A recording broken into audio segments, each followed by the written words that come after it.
Just to know the history, to know where this school was and how it's grown and how it's changed. I think that's a very important part of their past. Idlewild Elementary School, opened in the year 1957, was the first of its kind.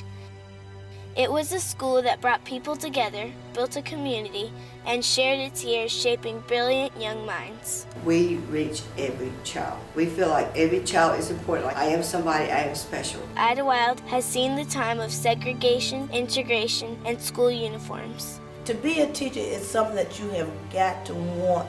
It's got to be in you. The changing times are evident in the school's history and wears on the walls, but soon the school will be getting a much-needed facelift. Starting April 2008, one of the two Idlewild Elementary School buildings will be torn down in an effort to update its facilities. Teachers will lose their classrooms, students will lose their playgrounds, but one gifted 5th grade class will struggle in keeping the memory alive.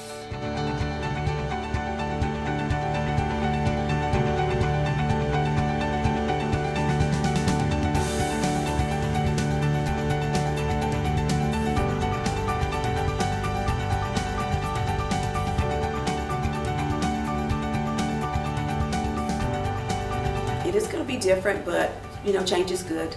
We'll be sad, but you have to move on in life. So I think I'll be looking forward to it.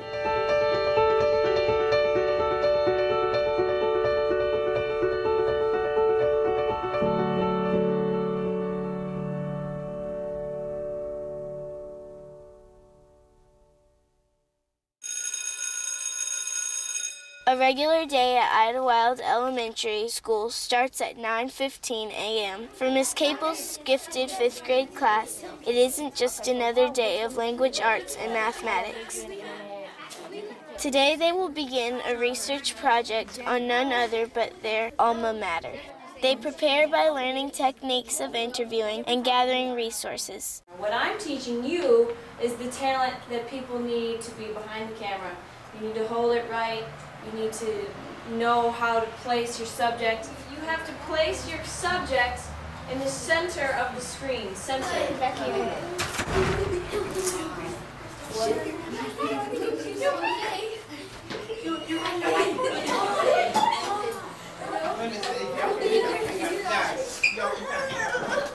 Where are you? After a few weeks of gathering information, the students run into a few snags. I think the biggest problem was that there wasn't as much information on the 50s as there were on other decades. This isn't stressing me out because I know that when we get to interview the historian, I might get a lot of information about specific things about the school. You learn how to work together. We all, our multiple intelligence clash into this part of the 70s. Everybody's done, but we're trying to think up more questions to ask. We're still trying to get some of the information on the what type of music, and we have most of our stuff on transportation. We just need some pictures. Well, I have television, telephones, and sports segregation, integration, uniforms.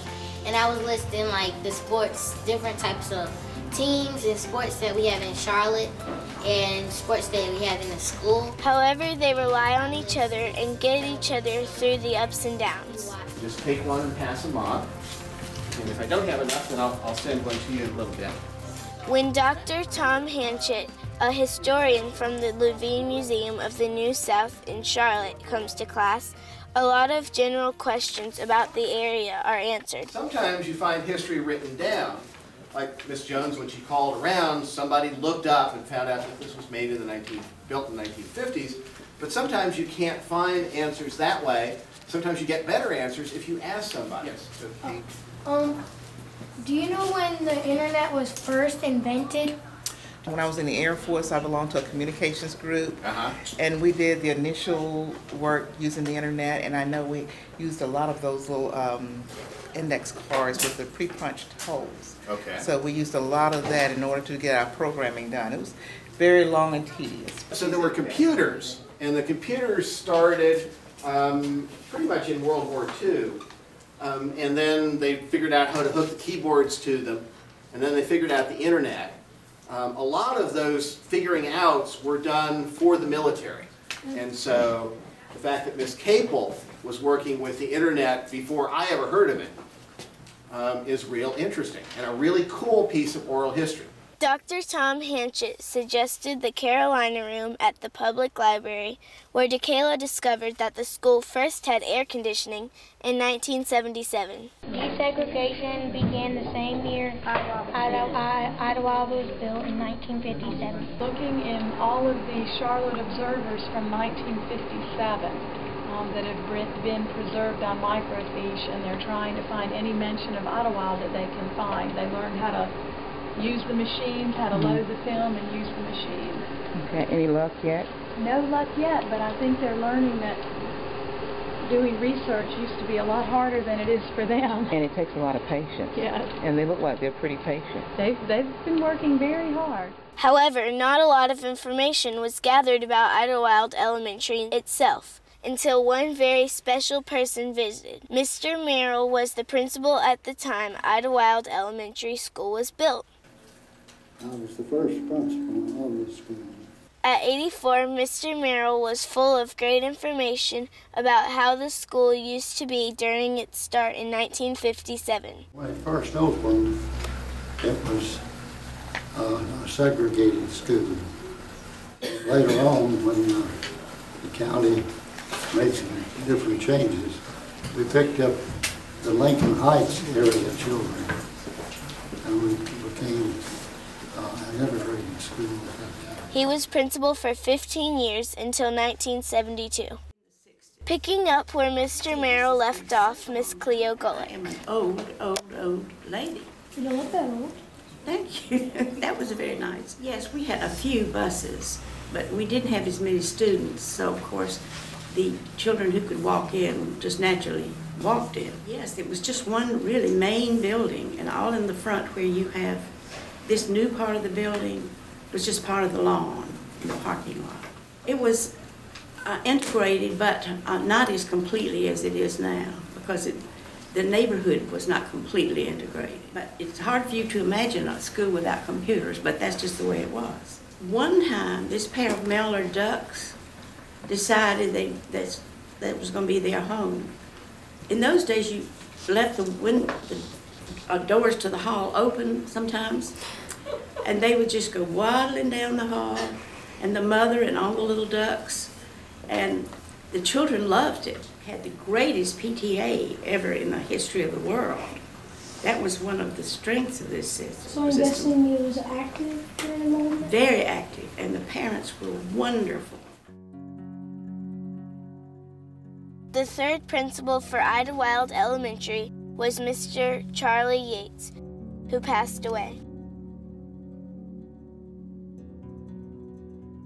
However, we are lucky enough to meet Miss Libby Udy, whose position was the school secretary through 4 principals. She concentrated her information strictly on Mr. Yates. Well, I was the secretary in the office. I was the principal secretary, and I did attendance and greeted parents and enrolled students and all those things you have to do to keep a school going.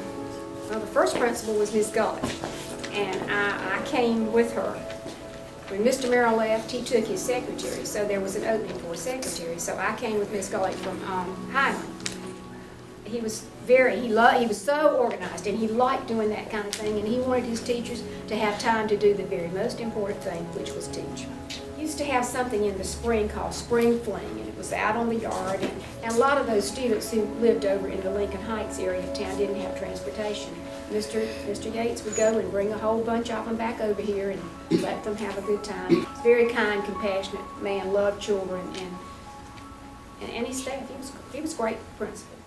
From information gathered from his wife, Mr. Leon Talley, the 4th principal of Idlewild Elementary, began in 1983 and continued for 3 years. LaForest Williams, as the 5th principal, began in 1986 and continued for 8 years until 1994. School colors then were red and white, and of course the mascot was the Indian.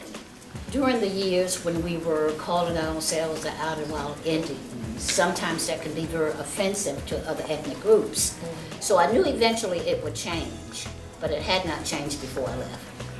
The grade levels in the beginning, we were like K through 3, and then we added grades 4 and 5 and 6.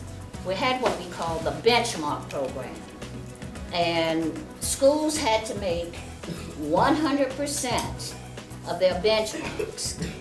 And we made that while I was here as principal. And we would do the Pledge of Allegiance. And in each room we had one of these. And this is the advice I would give. I am somebody. I am special. I can learn anything. I can be anything I want to be. That's wonderful. You still do that? Yes. Every day. And to follow the kids, to go see them in Odyssey of the Mind, to go see them participate in things when they did Tours Through Time and all those things, just letting kids be kids. That was fun. I was the assistant principal. Miss Sipes was the principal and I was the assistant principal. We came together and we left together. We were here about 10 years. 10 years. 10 years. Just 10 years.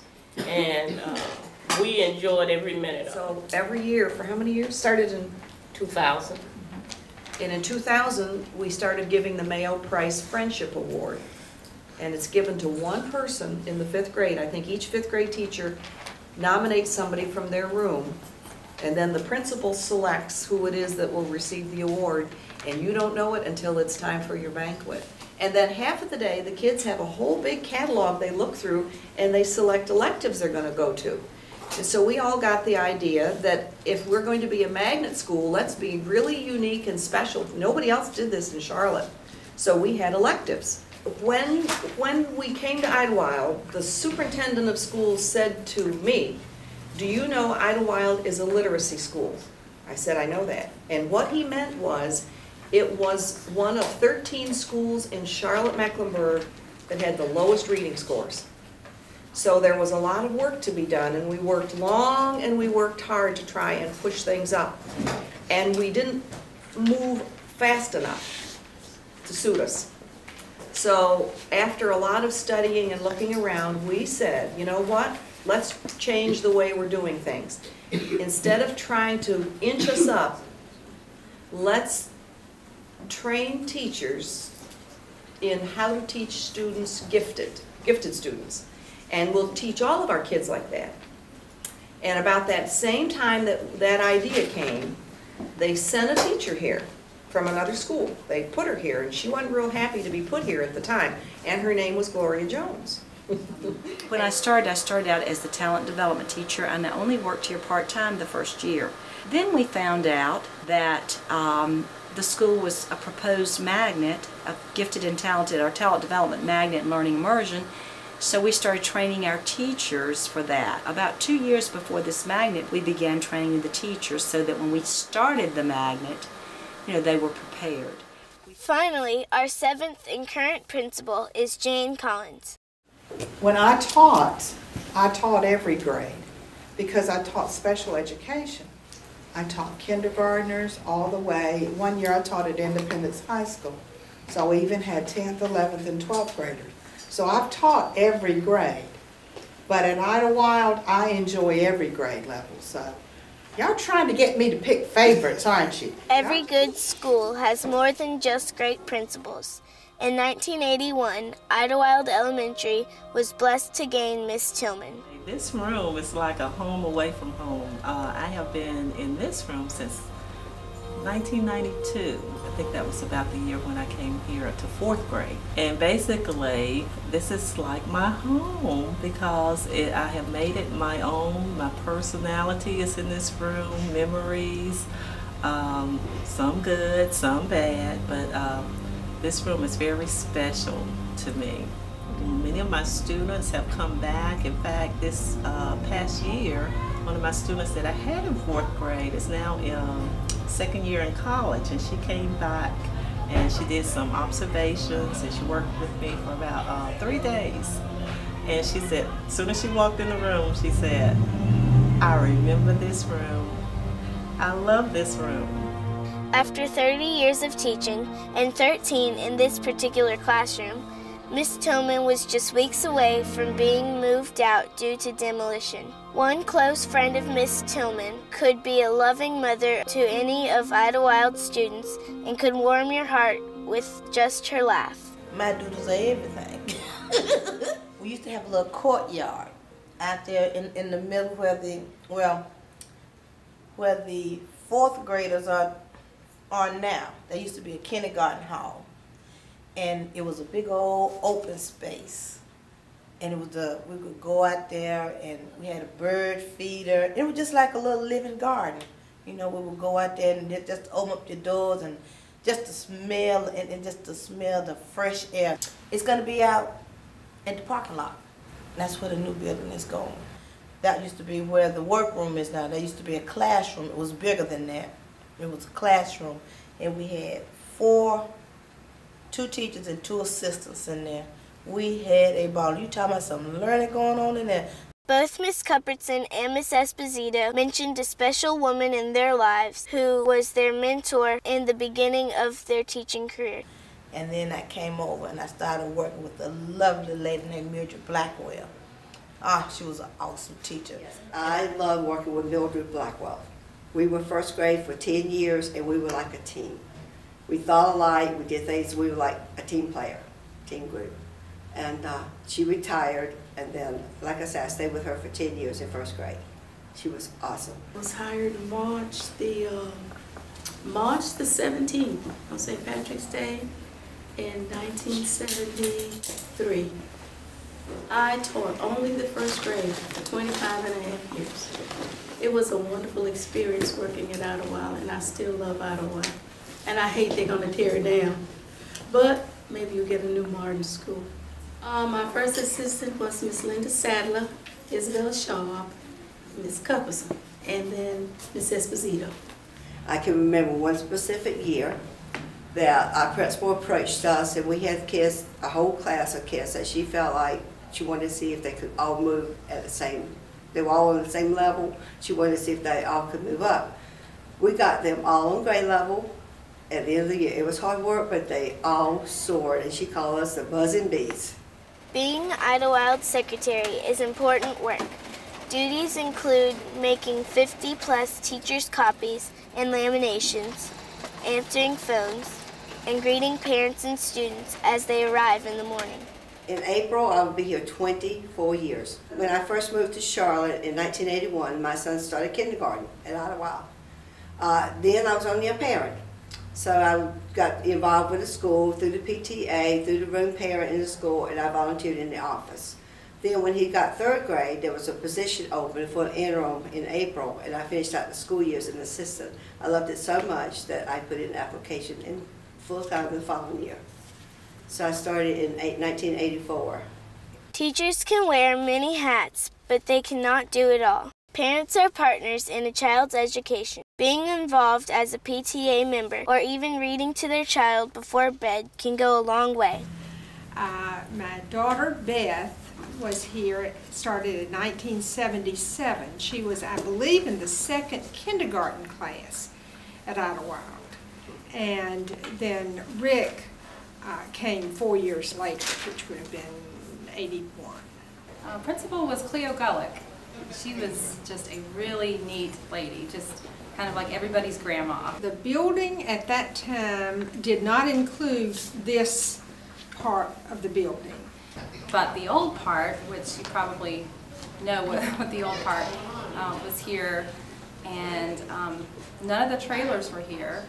Area between the buildings that was added when the new building was built by some volunteers with Hands on Charlotte and people here. A lot of things were in different locations, like the main office is in the same place, but just about everything else is different. The media center and cafeteria, of course, is the same.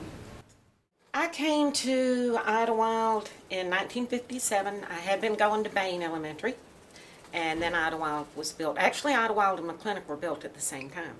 When Idlewild was built, my sister and I came to Idlewild, and I attended 5th grade, Miss Lemon, I believe, was my teacher in 5th grade, and Miss Dula was my teacher in 6th grade.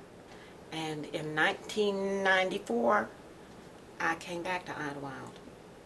I had been home raising children, and I started, when my children got older, I came back and started doing some substitute teaching. And I fell in love with the population, because Idlewild has such a diverse population, and a lot different than when I was at Idlewild. But I fell in love with the population, and at that time we had a principal, Sam Sipes, who I just felt like I was learning so much from. She was a real visionary type person, and I could just see a lot was going to be going on at Idlewild. This was a 4-month project for Miss Capel's gifted 5th grade class. This class is special because they are the first magnet class to start from kindergarten. They started out thinking this was just another assignment, but in the end their young hearts opened up to the history of their school, and they began to understand. The first time we started the interview, I thought it was going to be boring as soon as I found out Idlewild was made in 1957. History is important, more than you might think. And history can be lost as soon as nobody can remember it or a building is torn down. This has been a great experience. I personally think that it's very important that we do this because soon this school will be gone, and we as inspiring 5th graders are keeping all the great history of it. I also understand how the school has changed over the years, from the first day it opened, to the day it integrated, to the day I'm writing this paper. But sometimes changes are good to make the school stronger. But one thing is for sure, I'm really gonna miss this place. Children grow up, technology advances, buildings are demolished and rebuilt. Even though time will always travel on and our worlds change again and again, we will always have each other. We will always have our history. We will always keep the memory alive.